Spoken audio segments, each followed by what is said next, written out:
All right, so welcome everyone. Thank you so much for your time being here today. I do understand. I think we're all based in Vancouver except for Anna. Anna is actually joining in from Romania. So it is 10 p.m. for her right now. It's a little darker, but it's all good. But for us here in Vancouver, it is lunchtime. So I understand maybe you're having your lunch right now. But even then, I'm just going to make an invitation if that's okay for you to um, open your camera if you're comfortable, just so Anna can see you as she's presenting. It's always nicer, like when we can see people, but I understand if you're not comfortable, that's totally fine. Um, Also, just so you know, when I'm recording the presentation itself, I'm going to have Anna pinned. So you're not going to be showing, but Anna would still be able to see you just to get some feedback and see if you guys are like understanding and enjoying and everything like that. So if you feel comfortable, I appreciate that. If not, that's totally fine and understandable as well. Just a quick introduction. I'm Julia Fauci. If you don't know me, I'm a holistic business coach, and I work primarily with women, helping them with their business, whether you're launching or growing a business. I have a background in marketing and graphic design, and then I started adding the holistic part of the business, which includes Reiki. I'm a Reiki practitioner, EFT tapping, certified mindset coach with a background in NLP, neuro linguistics programming. So I kind of mix all those things, bridging the emotional side of running a business with the strategic side. So welcome everyone. I see more people joining. I'm going to let Anna introduce herself. I'm just going to share very little, which is we are great friends. We've met a while ago in Vancouver, and then she started her journey around psychedelics and microdosing. And back then, to be honest, everything went way beyond my head. Like it wasn't something I was pursuing at the time or interested in learning much about. And then Anna got so deep into those studies and experiences that she actually moved to Costa Rica. She started hosting retreats in Costa Rica. Now she's doing a bunch of work in Florida with some researches and like researching brainwaves and things like that. It's like I will let her share the details, but very exciting stuff. So now she shares her time between Romania, which is her home country, and Florida, where she's doing all these studies. So she has a lot of knowledge in this area. Her coaching certification is also focused in the psychedelic space and microdosing. So that's basically, she is a true expert in this topic. So I'm very excited to have her. I feel like a lot of the events I've been hosting lately, even if it's just a networking event, it always somehow ends up talking about microdosing, which I don't know what's happening. So it seems like it's something people are just interested in learning more about. I know nothing and I would love to experience and experiment. And I know there are like protocols and things that we should know. So I'm very excited. This is what this session is about today. It's more the introduction and basics that you should know if you're curious about that topic and how to get started, what you need to know and consider. So that's what I have to get started. I'll pass it over to Anna. You can do a better introduction and share your screen whenever you're ready for the presentation. Thank you so much. Thank you so much, Julia. Can everyone hear me? Okay, perfect. Oh my God, it's so good to see your faces, actually. I'm so excited to be here. Thank you for having me. You've done a really good job with introducing me. But I want to add to that the fact that this journey with psychedelics has really taken me deep and really brought understanding to the psychology studies I've done back in Romania. So it almost like moved the intellectual understanding of the human psyche to the embodied wisdom. And I think that's the power of psychedelics. It gets to take you deep into knowing yourself and the possibilities that are open to you and how powerful you are. Right now I'm in Romania, and even though it's 10 p.m., I'm so awake and, energized by this. I always do. It always happens when I'm, talking to people. And yes, I work with a psychiatrist in Miami, and she combines, my expertise with microdosing and breath work, and then neurofeedback and brain mapping, and body biofeedback. So we get people off medication, because I don't know if you are aware, but in United States, there are a lot of people that are on a lot of medication, SSRIs, that it's a bit unnecessary. All right, so I want to get started, but before I dive into the presentation, I would love to maybe if you can share in the chat, what's your level of knowledge about microdosing? Is it a beginner level? Have you tried it? Have you not tried it? Have you heard of it? You can just type in the chat and I'll get to see.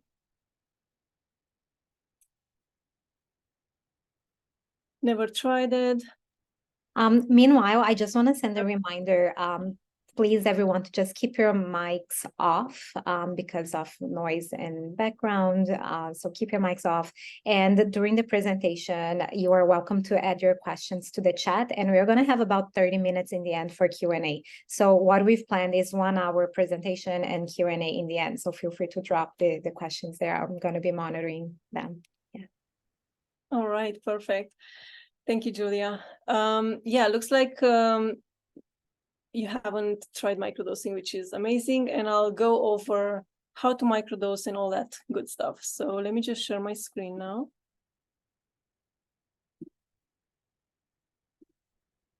All right. I will minimize this.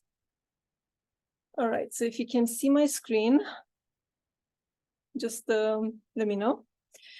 All right, so microdosing, it's basically introducing a new small habit into your life that can have the biggest impact that you've ever imagined or, had. And it's not a small statement, because I thought of microdosing as something that,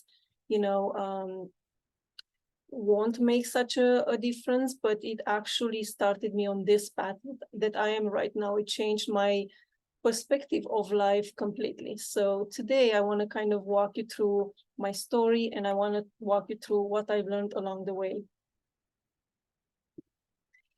As I mentioned, today's intention is to share with you how to make the most out of microdosing. So we'll be going over microdosing education, and all the practices on how to microdose. And then also I'm going to talk a bit about growth mindset and how is that related to microdosing. A bit about myself. I mentioned briefly that I studied psychology and special education, and that's what I used to do back in Romania. I worked with children with mental disability for 5 years, and that was a very fulfilling job, but extremely emotionally taxing. And,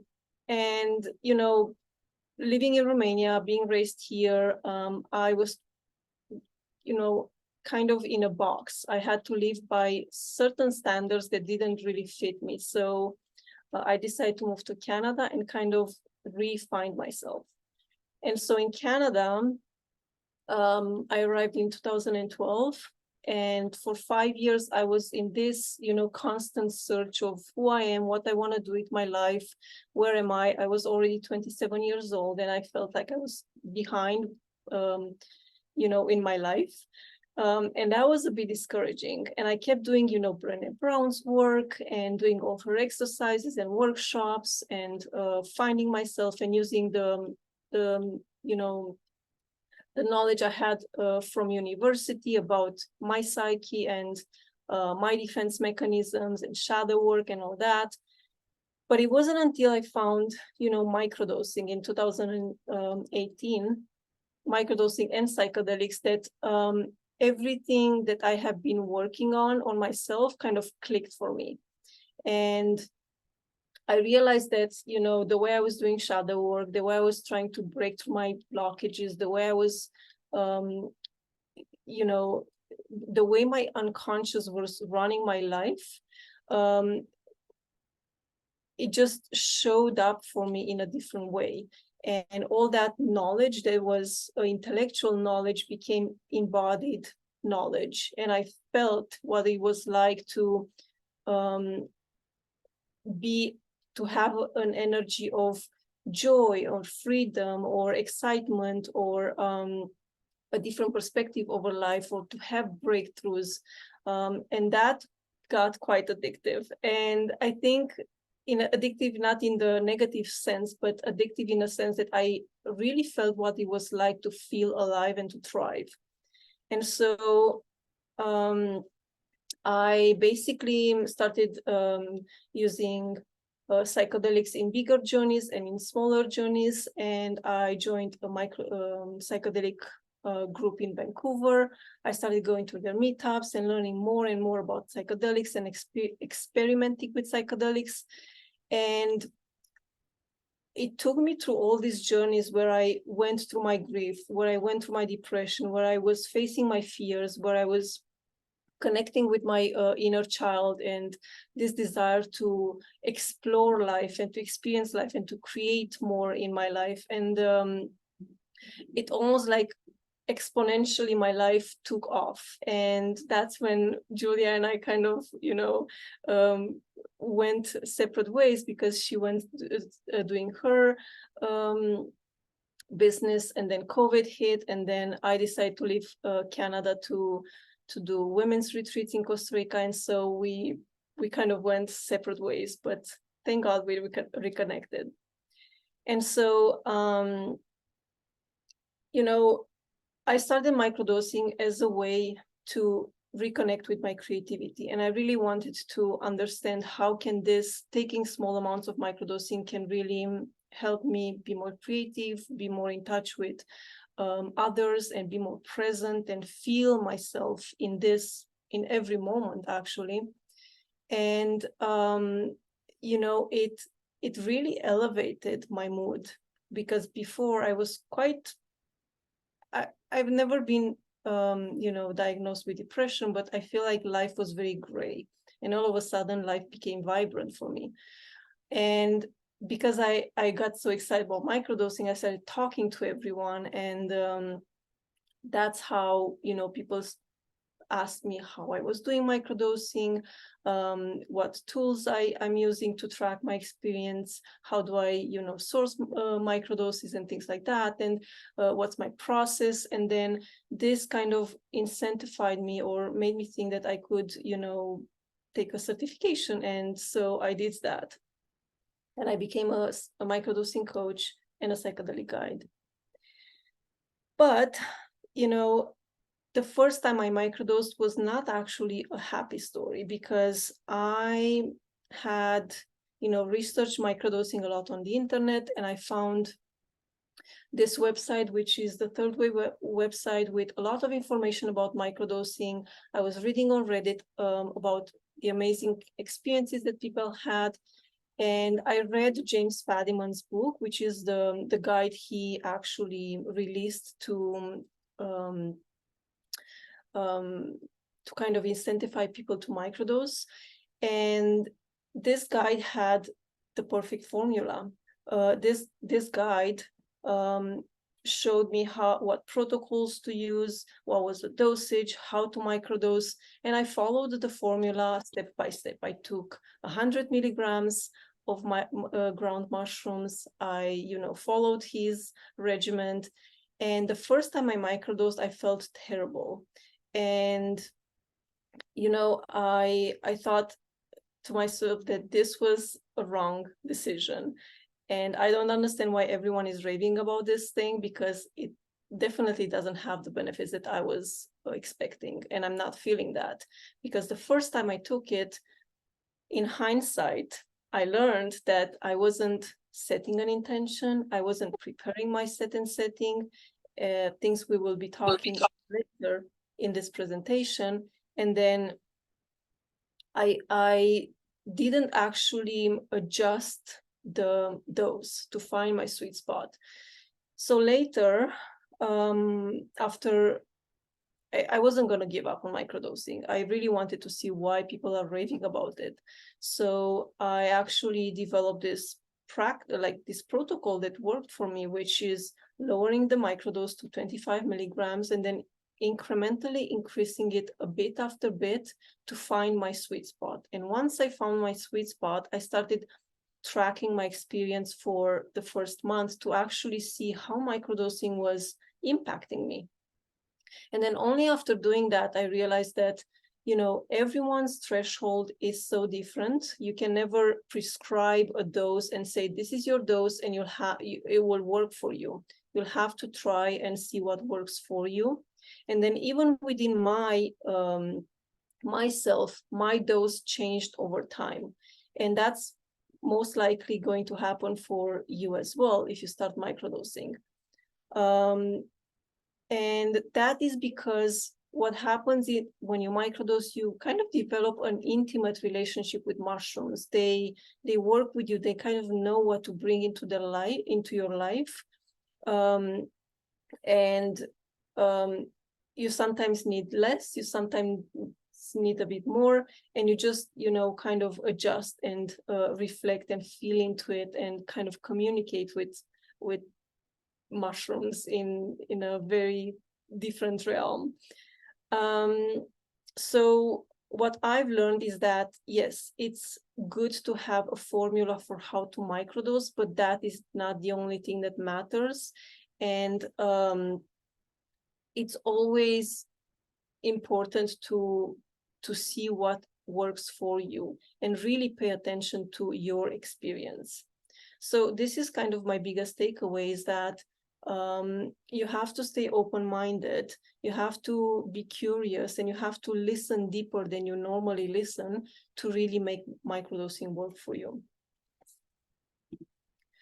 Now, let's go over, some of the things about microdosing.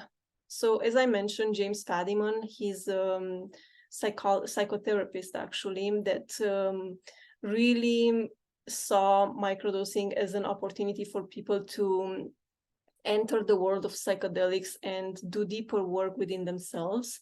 He's a great psychotherapist, and he released his guide in the 70s. In that guide, in that book, you have the protocol, you have the suggestion for the dosage, and you have the definition for what microdosing is. And the way he defined it is that microdosing is the practice of regularly consuming a very small amount of psychedelic substance with the intention of improving one's quality of life. And that is an important statement there, because you never take microdosing just for the sake of microdosing or for numbing things in your life, or to make yourself feel better, but to actually work on the root causes of things, to shift your perspective and eventually to improve your life overall. And then microdosing can also be a great, entry point to working with psychedelics in bigger journeys, because micro and macro dosing, which is taking smaller amounts versus bigger amounts, is quite different. There are two different experiences that bring two different benefits. So some of the benefits of microdosing, you've probably heard of them, but people that this is most of these benefits are actually reported by anecdotal data, but scientific data is really catching up to all this. So there is actually 2 studies that have been done showing that people that have depression notice that they have relieving symptoms. So they have a different mood after microdosing, and they see life in a brighter light, like I experienced myself. Microdosing is amazing for neuroplasticity, meaning that you can change the way your brain works. And neuroplasticity is the brain's ability to actually change itself, to change the neural connection that you have. And so if you think about the fact that the thought you have right now, or the emotion you have right now, or the action you are doing right now, it's all kind of firing in your brain. So those neurons are kind of communicating to each other in a neural connection. And then once you introduce microdosing, they can actually branch out. And when they branch out, you start feeling a different sensation or emotion. You can start thinking about a different way of acting. You can create a bit of distance between, something that happened and triggered you and a reaction that you're having. So this is the beauty of my neuroplasticity. There was a study done by Amanda Fielding in 2021, and she's the queen of microdosing. She's been, studying microdosing and psychedelics since, I don't know, 40 years ago. So her study was looking at pain management and how people that are microdosing LSD can actually endure more pain. So, it's amazing for those that have chronic pain, for example. Other benefits of microdosing and macrodosing, and there are actually studies showing that people that have taken bigger doses of psilocybin mushrooms, they were addiction-free months later. Addiction from alcohol or from opioids or from tobacco. I've worked with a couple of clients with the psychiatrist from Miami, and those clients had obsessive compulsive disorder, and their symptoms reduced after microdosing, which is quite amazing because, yeah, it's terrible to live with that. Then I've experienced myself the fact that when you microdose, you kind of enter this flow states and you have more creative ideas and you are more productive. But I do have to say that you are more productive and you enter that flow state easier with microdosing LSD as opposed to microdosing mushrooms. Of course, microdosing is amazing for, spiritual growth and exploration. It's incredible to do meditations while microdosing. You actually can detach yourself from all those thoughts and you see them like clouds moving in front of your eyes.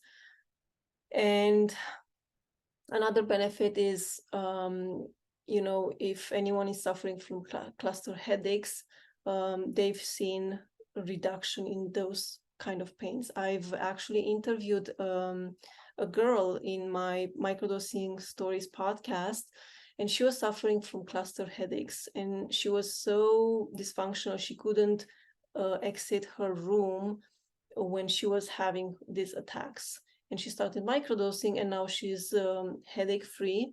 She's a mom, she has her own business, and she's thriving. Another thing that people report is that they start having healthier eating habits, and I've noticed that in myself. I used to love having a glass of wine at the end of the day, and just to kind of take the edge off. I was part of a wine club, Julia knows, and it was amazing. And I still love wine, but I've noticed that as soon as I kind of introduced psychedelics and microdosing into my life, this need to drink as much wine kind of reduced, and now I don't drink as much really. And it was kind of interesting to notice that. And then I also realized that I'm craving more fruits and veggies. I'm like, I'm not that kind of person, but this habits kind of infiltrated themselves into my life. So overall, there is a rebalancing, and it's very interesting to notice that people that are very type A will get from that microdosing the need to sleep more or to eat more nourishing foods. And so I've had a couple of clients that were very type A driven, working, and all of a sudden they start microdosing, and they would want to microdose for focus, but they ended up having naps. And it was kind of hard for them to surrender to the process and allow themselves to get the sleep and get the nourishment they needed. But after a few weeks of doing that, they realized that they were actually more productive in the end, but it was a different kind of productivity. It was more less driven by anxiety and adrenaline and more kind of balanced in the flow. I don't know if that makes sense. And the last benefit that, a lot of people report, especially with microdosing psilocybin mushrooms, is that you attune deeper to yourself, to your own emotions, your own needs and desires, and then you're also more empathic, and you attune to others, and you are more open to hear other people's, stories or emotions or whatever they are sharing. So in that social context, you're more attuned to yourself and others. All right, so you're probably asking how safe is to microdose. Well, I love this graph, and what you're looking at is actually a graph put together by David Nutt. David Nutt is a neuropharmacologist from England, and he used to work for the government of, England, and they asked him to do a meta research and kind of look at all these substances and see which ones are more harmful to self and others, and kind of rate them, because they wanted to push some policies out. So he did a fair meta-analysis, and this is what he found, that alcohol is more harmful to self and others than any other drug on this planet. And then if you look at the bottom of the chart, you see LSD and mushrooms and ecstasy, which is MDMA, that are the least harmful to self and others. So he presented this to the government officials, and they asked him to kind of play with the numbers because they didn't really liked what they saw. This graph didn't align with the policies they were trying to push out. And so what happened is that he said no, they fired him, and now he is actually, doing research with Amanda Fielding and Beckley Foundation. And you can YouTube him. He's a funny guy to listen to. But this shows that, psychedelics are the least harmful substances. And the only reason they were banned is because of the war on drugs and political, agenda. Okay, so I want to talk a bit about the dosage and how you can think about, microdosing, a mini dose, and a bigger dose. So a microdose is anywhere in between 50 milligrams and 250 milligrams, and it will vary based on, people's physiology, how they process substances, and it doesn't matter as much what's their body type. I find that, I've had guys that were twice as big as I was, and they had a lower tolerance that I did. So it's not about the physiology, but it's more about how they are actually passing your blood-brain barrier, and it has more to do with your neurochemistry. And then people that are on SSRIs, they will not feel it as much because SSRIs work on the same serotonin receptors, and it just, there is a lot more serotonin in those receptors, and so a microdose will not kind of work as well. So you have to kind of have a bigger dose. Then you have a mini dose, and I suggest people, taking a mini dose when they want to be more creative, or they want to explore nature, or even do meditation, like I said. A museum dose and a moderate dose are doses where you can be social and functional. So a museum dose, it's somewhere between 0.5 grams and 1.5 grams, and you can actually go out, to a museum or in like more open social city-like spaces. Whereas a moderate dose, you would want to do it with a smaller group of friends. You're still very social, you can still enjoy each other's company, but you won't necessarily want to be out in the city or in a museum or, on the train. And then a mega dose is anywhere above 5 grams. And this grams is mostly used for healing and therapeutic, purposes. And I suggest people have a guide when they do such big doses, because at this dose, you are actually pretty, you won't be able to move much, because mushrooms have this quality of pulling you down, and you'll feel very sluggish and disoriented, and you won't be able to go to the washroom or get some water if you need it. So and so it's really good to have a guide at bigger doses. And if you want to do a dose that's more internal, where you get to know yourself and your inner landscape, you can start at 2 or 2.5 grams, put a blindfold, put some music, and really explore those inner spaces. And you don't need the guide for that. You just have to make sure that you're preparing yourself in a proper way. You can talk to someone before that. All right, so these are some of the protocols that you can follow when you microdose. As I mentioned, James Fadiman suggested his protocol, which is taking the microdose on the first day and then having a 2-day break, and then kind of repeating that.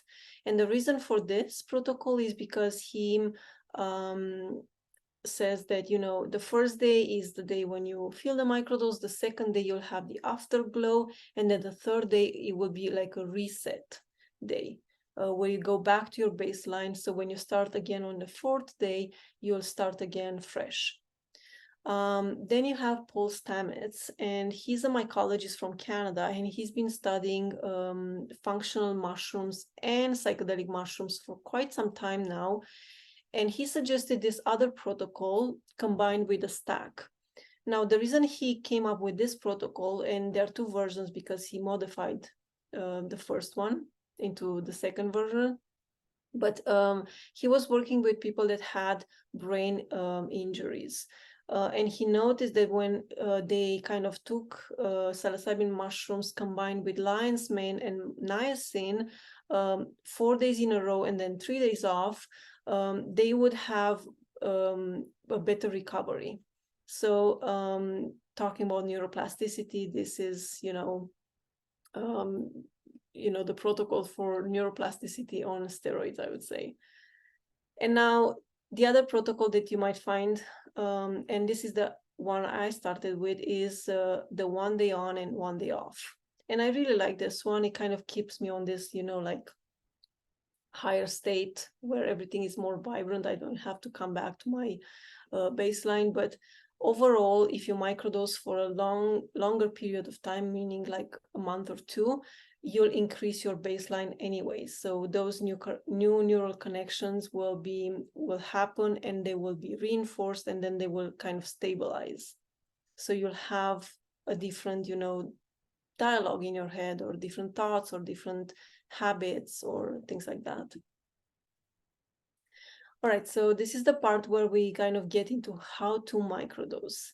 I'll go over the intention, the set and setting. Those are the things that I mentioned I didn't do at the beginning, which made my microdosing experience quite terrible.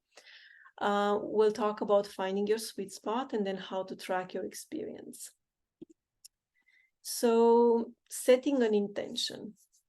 What is an intention? Well, the intention is the focus that you are holding for the experience that you are having.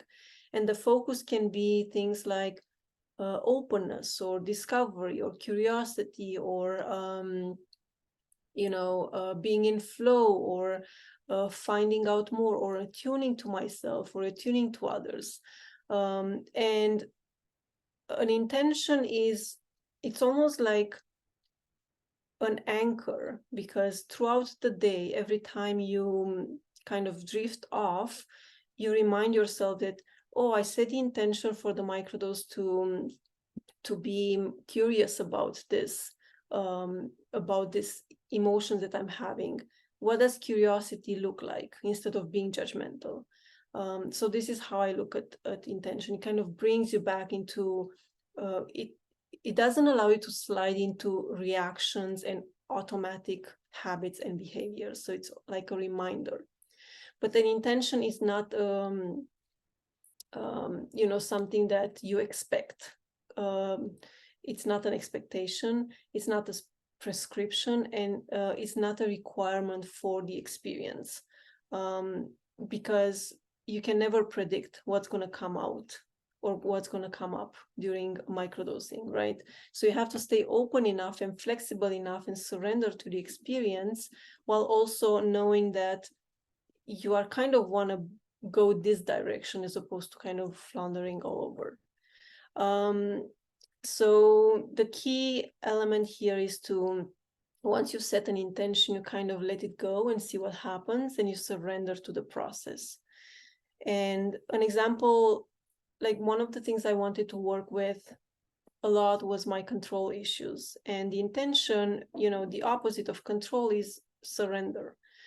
And every time in my routine, when I would microdose, something would come up and it would make me freak out because I was like, oh my God, this is not going according to my plan. I would bring myself back to this question, is like, what does it look like for me to surrender? How can I surrender a bit deeper into this? So as I mentioned, it brings you back. It brings the focus back into what you kind of set for yourself. Now, the set and setting, this is actually, it was Timothy Leary, who was a professor at Harvard, proponent of psychedelics. He kind of talked about set and setting. He, set it on the map. And the set refers to the mindset or an emotional state that an individual is when they're microdosing. And then the setting is the actual physical environment. Now, when I first microdosed, I took it at work. And the reason I took it at work was because I wanted to be more creative at my job. But what I didn't consider was the fact that my work was not the perfect physical environment, because it was an open workspace. I had a lot of meetings that day, and I think 2 deadlines that were kind of stressing me out. And then that goes into the setting, the mindset. It was like I was already stressed out by something, right? So I didn't set myself emotionally to be balanced and to be grounded. So when I took that 100 milligrams of microdosing at work, it kind of exaggerated all the emotions and the sensations and the fears and the things I had inside, and it just made it terrible for me. And on top of that, I was feeling very thirsty and hungry, and it was not a pleasant experience. So it was a combination of too high of a dose for me, and then the wrong set and setting. And so now, for example, I learned that if I want to attune more to myself, then I definitely have to bring my mindset and my emotional state into that. So I use practices that help me ground first. So I was either breath work or breathing or meditation. I do humming to calm my nervous system. Movement really helps. And this is how I ground and I prepare myself for microdosing. And then if I want to tune to myself, then the physical space is, the cushion where I'm going to microdose, or, I have the playlist if I want to do movement with the music. So this is all kind of set like that. All right, so these are 2 pages that I kind of created in my journal, because when I started, there was no microdosing journal, so I've decided to make my own. And this is the journal called Odin by the Norse god. He's an inspiration. And in this journal, you'll find, this section where you can, and I misspelled finding. So you find your sweet spot. And the way you do that is you start very low and you go very slow. You follow James Fadiman's protocol, and you you attune to every single dose and see how it feels inside of you. And these are kind of the things that you can pay attention to see if it's happening. So if the dose is too high, you might feel lightheaded, you might have a mild headache, you might have red eyes and dry. You might feel constantly, famished or thirsty. So it might feel quite unpleasant physically. And that was my experience on top of, everything that was happening at my workday. And then, so you'll go through this trial and error process of, finding the dose. And once you found your dose, and for me it was 75 milligrams, I kind of tested that dose, continuing to take it with the protocol. And I realized that was the perfect dose for me. Everything felt so vibrant, but I didn't feel high. And it felt like an extra cup of coffee, but without the jitters. So that was, the sign that it was a good dose. And then once I found my sweet spot, I went into systematic tracking. And on this other sheet on the right side, you'll see that, I was tracking whether it was a day on or off. I was tracking the same kind of things. And in that table, you can kind of, rate at every hour. It's not necessarily at every hour, kind of time consuming, but rate, different aspects. Maybe it's your mood, maybe it's your energy level, maybe it's your creativity level, your body sensations, how social you are. And once you track that and you kind of put numbers, you'll do that for a week, and then you're going to look back and you'll be like, oh, I'm noticing that my mood is different when I'm not microdosing versus when I'm microdosing. And you can also take notes and you can write down, highlights of the day. And what's cool about this practice of systematic tracking is that you're collecting personal data. And this personal data is so important because it's your data. It's how microdosing works with you. And when you look at this data, you can see patterns in the way you maybe think, maybe in the way you react, maybe in the way you act, in the way you feel certain things. And you kind of have access to knowledge about yourself that is oftentimes in your blind spots. And seeing it black on white, it's kind of now you have the awareness of it. Now you're aware that these things need to change in your life, and it's harder not to make the change.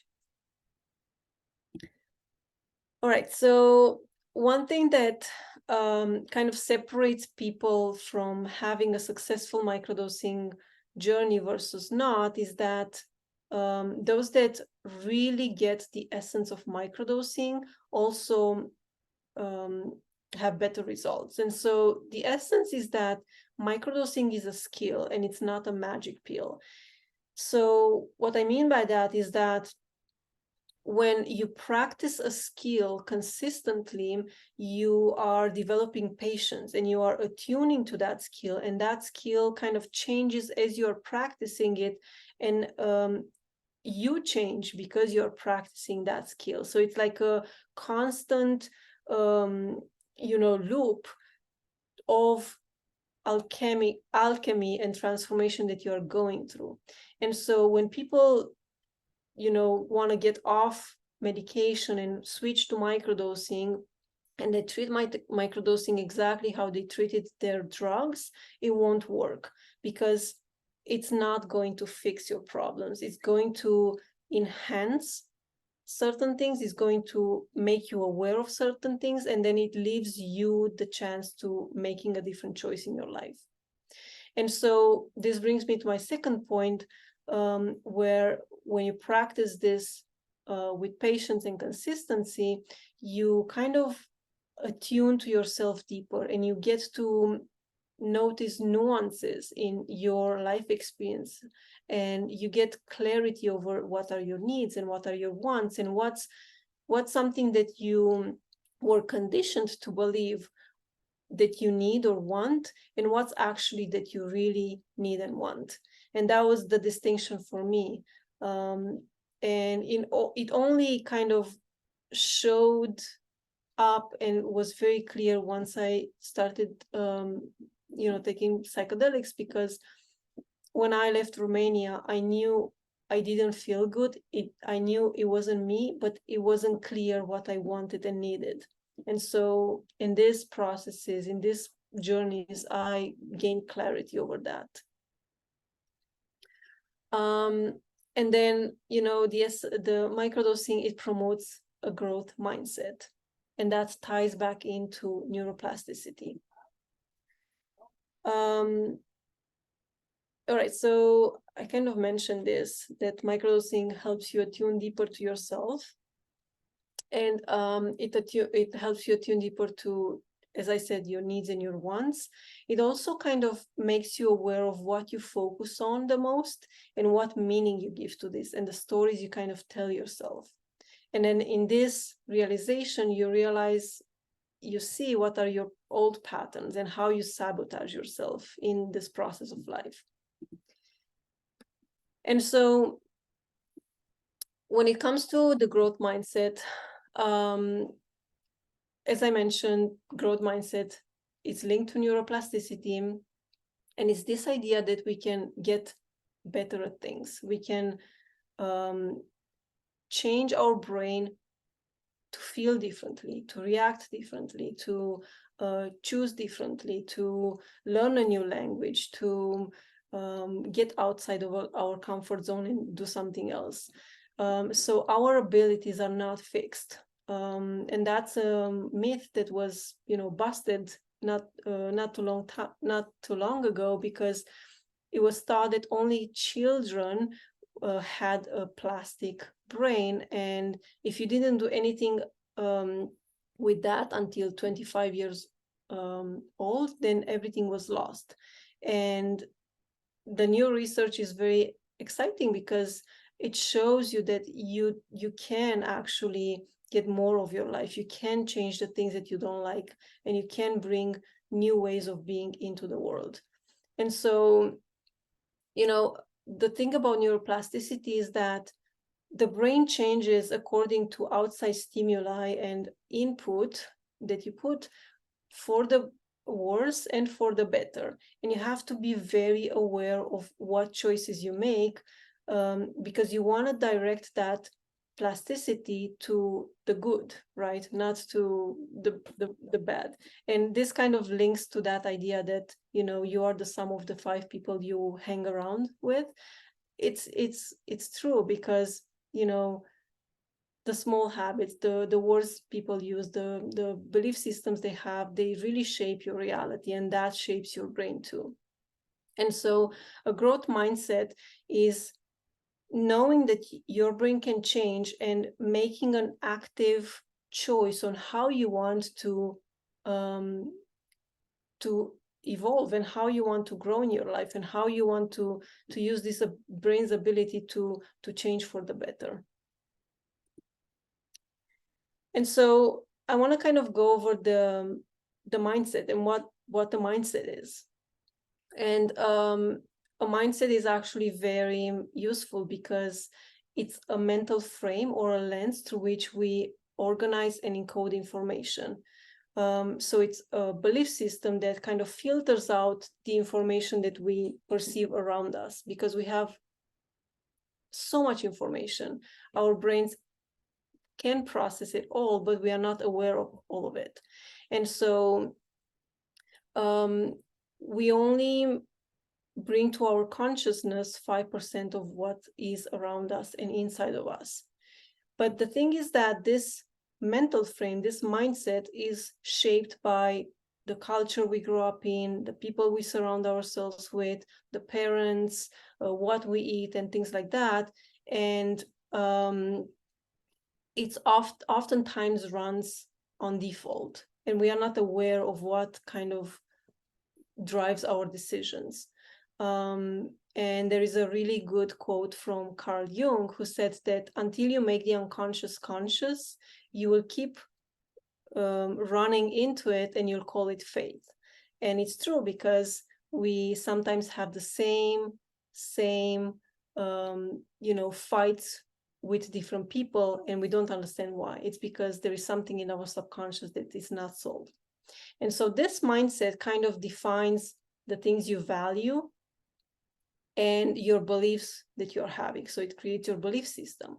And the things you value are the things you're going to focus on. And then the belief systems that you have will give meaning to the things you focus on. So imagine you have a lot of data that's coming in, and you have the mindset that's a filter, and that filter is guided by the values and beliefs. And so you are only picking up on 5% of the data, and based on the values you have, you're going to focus only on that, and you're going to give it a certain meaning. And the focus and the meaning will kind of drive our habits, our behaviors, our choices. And we don't go out in the world thinking that, oh, I'm making this decision because this is my value, or this is my belief, or this and that. But the way we walk in the world is with stories in our head.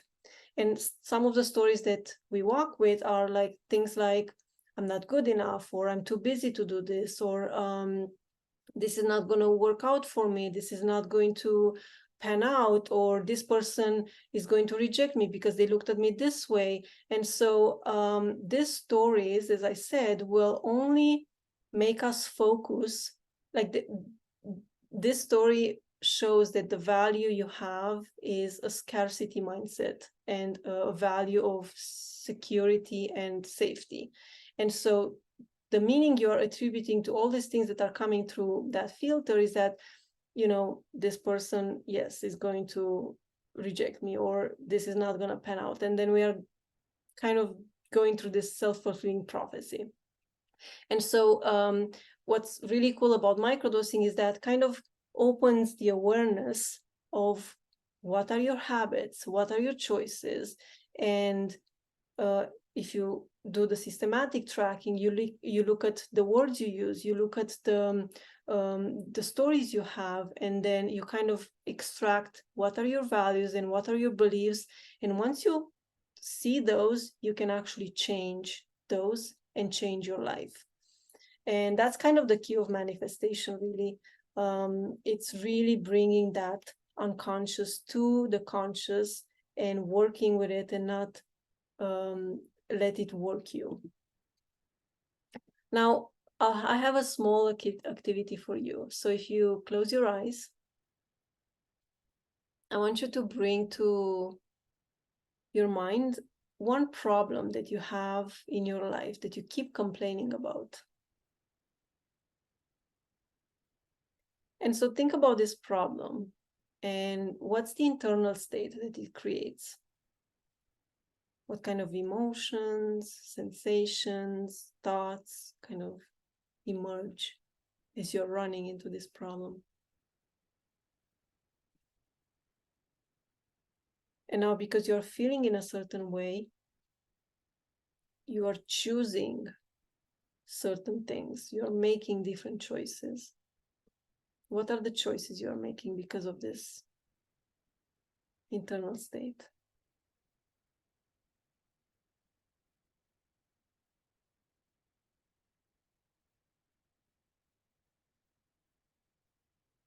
And now I want you to think about, what is it costing you to keep doing this? To keep having this problem in your life? You're probably paying a good price for it. Maybe it's costing you love, or connection, or joy, happiness, your health.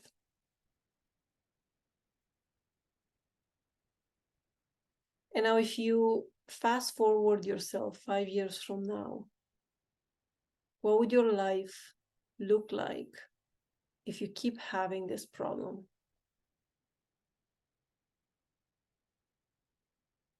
Probably the same. Probably you'll have the same frustrations, the same emotions, the same thoughts, the same stories. 'Cause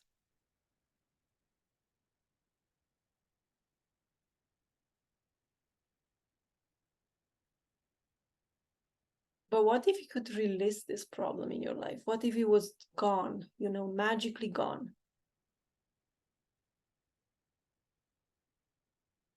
What becomes available to you?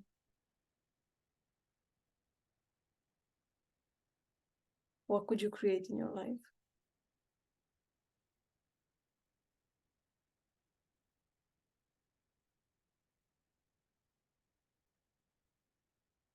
All right.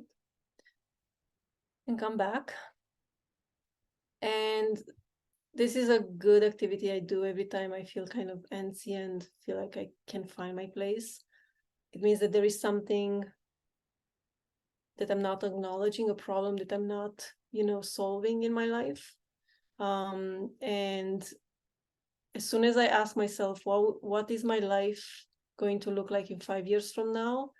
If I keep doing this, and I see it's the same, I'm like, no, this has to change. So my offer to you is that I would like to invite you into group learning experience. And I find that in groups, people stay more consistent and accountable. I ran a 30-day microdosing challenge a few times now, and people love the fact that they can share and they see other people's perspectives and experiences with microdosing, and they get to learn from each other. And in this group experiences, you can integrate the new insights, and you are not alone in this journey, because honestly, the worst thing that can happen to anyone is being lonely in their transformational journey. And so this group experience is a 6-week group program, and it has activities that are recorded, and you'll have lifetime access to it. And then there is 3 live sessions per week. And in these 3 live sessions, we kind of share our experiences throughout the week. We will do some activities, and each time we'll meet for 30 minutes a day. And then with this, if you join this group experience, you'll get the free microdosing kit and the free microdosing journal, the one that you saw the screenshots from. And the offer is that for a limited time offer, you'll pay only $650. Normally I charge $950, but for you, I will, offer this. So yeah, I'm excited to see what questions you have, because I know this was a long presentation. Amazing. Thank you Saw so the chat kind of blowing up.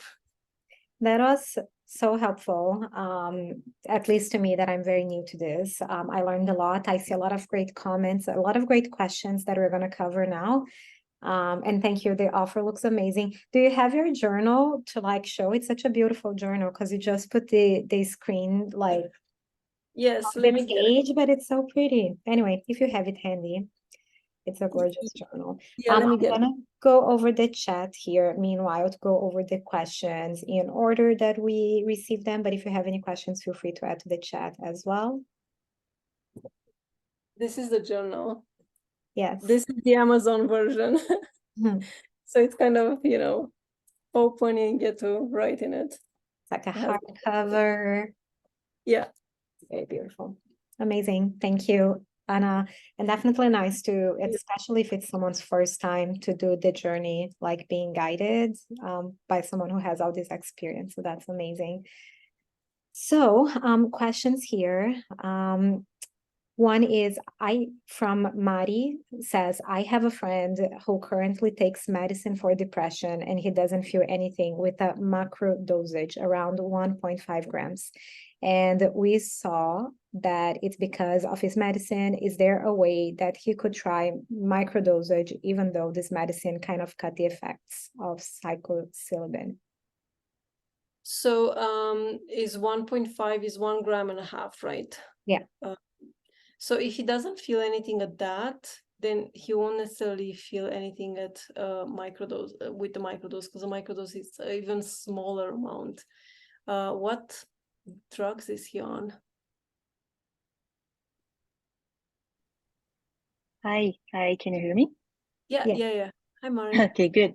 Hi, nice to meet you, and thank you so much for the presentation. It's really interesting. I'm very interested in the experience.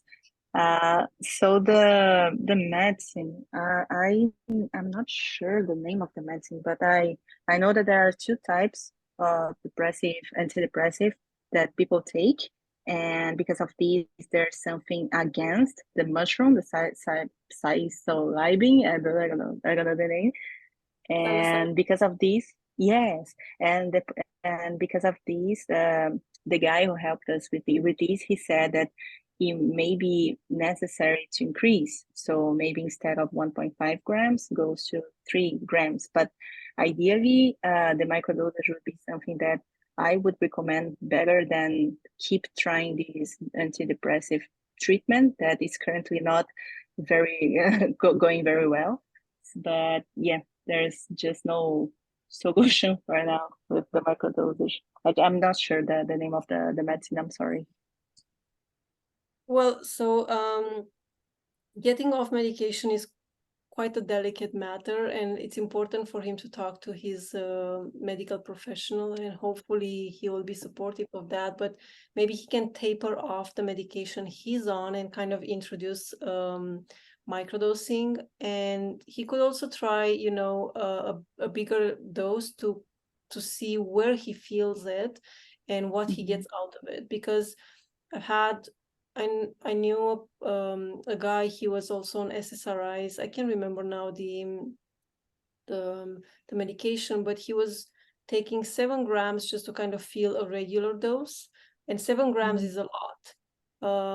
But you know, he will have to taper off and introduce this into his routine and kind of see how it works. But it's better to taper off with doctor's supervision, because yeah.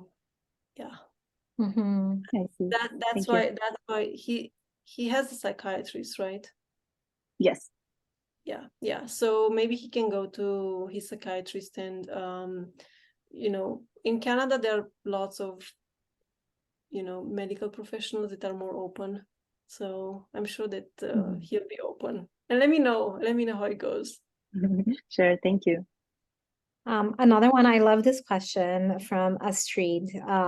Do you feel that the dosage, like especially when you were saying that your personal experience is like some days you need more or less, and she said, do you feel that the dosage depends on maybe your mood, your lifestyle, your cycle, the moon? Like, do you feel that things like that changes?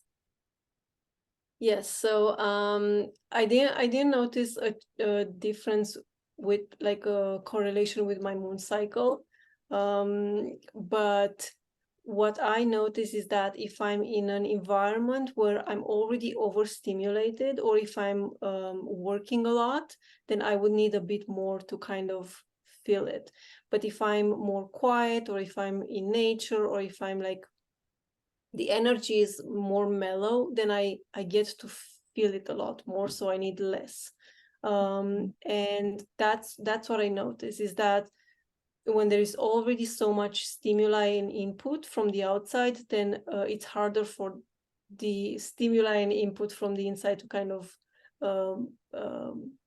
you know battle that. So yeah. And from Mayara, microdose should be done under the supervision of a professional specialist. And if yes, what kind of professional would be best? Well, unless you are on medication, then you can start the journey on your own and see, kind of test it out and see how it feels for you. As you saw, it's quite safe to take microdosing or bigger doses of psychedelics. And yeah, I would say just get curious, set with your intention, and understand like why you're microdosing, but it's safe enough to experiment on your own. So it's not something that, the worst thing that can happen is you take too much and you feel quite off. I would say you never microdose if you're driving, or if you have to, lift, like if you have to do heavy work that's physically dangerous, especially if you haven't dialed in your sweet spot and your dose. But if you are trying it for the first time, you can do it in the weekend, or you can do it, when you have a day off, and just experiment. Yeah. And just to clarify that we're talking about the microdose, like the little one. So don't go taking 5 grams on your own. No 5 grams. Just to clarify. Okay, from Karina, is it okay to starting doing like your normal life, like life is happening and then you just start microdosing, or is it better if you are more on like a relaxed mood, maybe on a vacation mindset, or is it okay to just like on the day-to-day, just gonna start microdosing, set the intentions and do it? How's that? Yeah, totally. I mean, that's how I started. That's how most people start. Yeah. But yeah, so what I like doing, and I feel like it's the best practice, is to really ground yourself before you microdose, and then microdose in the morning. And you would go about your day, because the whole point of microdosing is to enhance your day, is to make it more vibrant. And so you want to, well, at the beginning, you want to take it in a way so you find out how it works with you. But once you kind of understood how microdosing works with you, you'd take it to enhance that. So for example, when I've noticed that mushrooms make me more open and more social as opposed to LSD, what I did, I optimized for social events. So every time I would go to a networking event, or I would, go out with my friends, I would take a microdosing of mushrooms.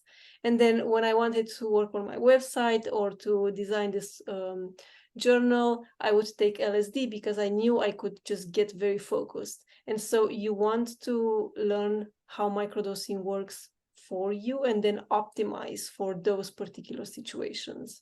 Love that. And just kind of getting a segue from Karina's question, if I'm going, let's say, because some phases of life are kind of like things are going well, I'm happy, okay, it's like I'm still working, but okay. Then another times it's maybe I'm going through a stressful period, maybe I wouldn't call depression here, just because we want to make sure that everybody sees the right professionals, like medical professionals if needed.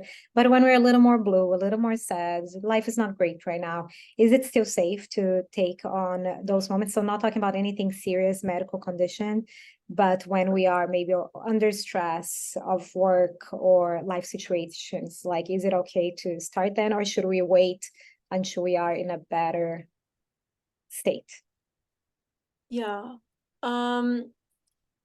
So I like, my first instinct is to say, wait until, the turmoil is gone.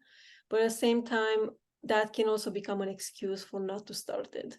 So if you are going through a lower period, but you have a day that's more relaxed, or it's more, you can actually sit with microdosing and see how it makes you feel, then I suggest you try it and see how it makes you feel. Yeah. And so it also depends, like if it's a blue mood, or it's kind of low, that microdosing might actually help and might elevate your mood, right? But if you are very stressed and you have lots of deadlines and you have to meet other people's expectations and things like that in a professional setting, then maybe a microdosing will just like aggravate things, right? And you never know, because I've had clients that would microdose and would feel a lot calmer. And so that's why I'm saying that I would love to give you a straight answer, but there is no straight answer. And can I add something to what you said? I think that's great. And I think two things here is, one, is maybe trying to look how you can help to prepare yourself for the experience then. So doing things like, I love going to women's circles, breath work, like group breath work. You can do one-on-one breath work. You can do yoga, just like do meditation, do the things maybe like, I don't know, for a week or however it takes, just for you to maybe get to a level that you feel a little bit more balanced, I'm gonna say, like use that word. And the other thing I'm just gonna say, Anna is really amazing. This is what she does for work.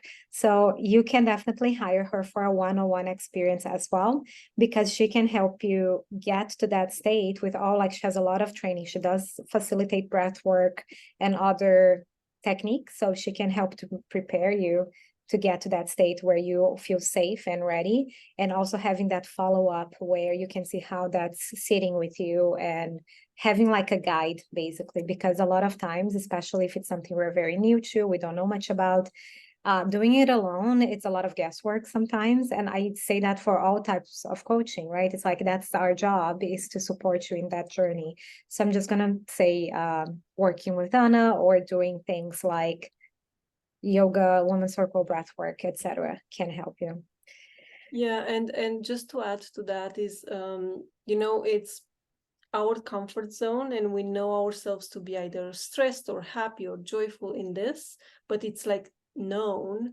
But then once you step outside, it's so uncomfortable to be in the unknown and to have all these questions and to have like, it's almost like to walk in the dark, that you're more likely to go back to your pain. And so I think that in that, first few steps in the unknown zone where everything feels so dark, having someone to hold your hand is super. For sure. And even if it's,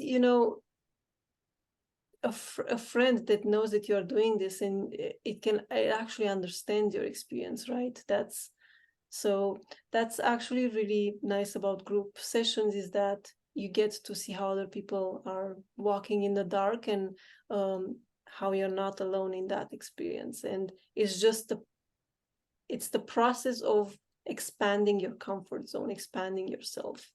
And it's the same for all of us, even though it looks different experientially. Yeah, amazing.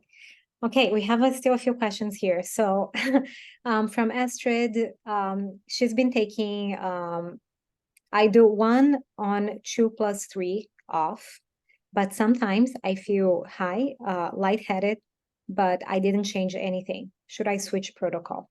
So it's just like she keeps the same protocol and sometimes you get different results. So is she microdosing with ground mushrooms? Because oftentimes people think that they are taking the same dose by, breaking a mushroom into smaller pieces. But the thing is that when you buy so I don't know because I don't want to go off on a tangent. Actually, she had to leave, so she's gonna watch the answer in the recording, so I can't answer that. But maybe just explain how it works, the difference between the ground and the actual dried mushroom, and then that maybe help people in the future. Totally. So oftentimes the amount of psilocybin in the cap versus the stem is different. And so when you buy mushrooms that are like the full mushroom that's dried, and you just take small pieces, you're actually not having a consistent dose. So the suggestion is to ground those mushrooms, make them a powder, and then you can either put them in capsules or you can put them in your tea, but you measure every time the same amounts. And when you've ground them, you actually homogenize the amount of psilocybin from the cap and the stem, and you have the same amount of psilocybin in that powder. And then take it like that. Yeah. Can you buy them grounded and in pill shape already, or do you need to buy the dried mushrooms in there? Yeah. Okay. No. You can buy them done already. Yeah. Okay. And then Justine asked, where can you buy them? Well, so there are 2 great companies in Vancouver that I love, Bright Future and Blue Goba. So I think I'll type it in here. Yeah.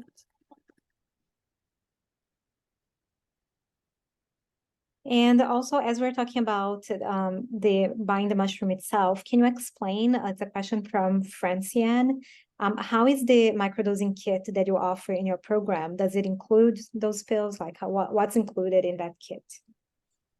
Yes, so actually the microdosing kit will be from Get Bright Future because I love them so much. So that's in the kit, and so it's 30 capsules of psilocybin mushrooms, 100 milligrams per capsule, and then that will last you for 2 months. And then that's the kit. That's the kit, and then the journal on the side. Amazing. Wow, okay. I think I covered all the questions. Oh, there's one more, sorry. Lais is asking if there are any studies covering microdosing while breastfeeding. And we got some, Jody gave a great answer on the chat as well, which I just want to thank her for adding that, but just asking you, Anna, if you know of any research. So unfortunately, I don't know, but I know lots of moms that are doing it. And historically, mushrooms have been used for thousands of years, either for labor or for breastfeeding or for postpartum depression, and it's been safe. So yeah, that's my answer. Yeah, it's a tough one when things are not as clear and you need to check with doctors as well. But yeah, I would say always check with the doctor also, but that's a good. I mean, the doctor will say it's not safe and there are no studies. Hard on the liability though, right? That like if you say something and then it doesn't work out, it's a liability. So it's a tough one, and I appreciate again what Jody posted here, because basically, yeah, so that's what she's saying, that it's hard to get the sign off, the approval, so they're just not going to do it that easily. So it's one of those things that the pharma industry, right? Yes. No. But okay. Thank you for that. All right. So I think we covered all the questions. I just want to thank you again, Anna, so much. This was so helpful. I loved how we had like a full session, everyone asking questions. It means everyone's super engaged. Again, I'm going to email everyone the details about the program that Anna is hosting. I'm likely going to be joining as well because I'm very curious about trying this, and I think the group setting is fantastic, and also having your guidance because I know nothing. Everything I learned from mushrooms, it was just here right now. So I'm microdosing. So definitely I would love to have your support in this journey. So yes, I'll email everyone if you have any questions. Anna, can you put your contact information on the chat? And I'll send that by email as well, so everyone has the info. Thank you again. Have a great rest of your day, everyone. And chat soon. Thank you so much. It was a pleasure. Thank you, Julia. Thank you.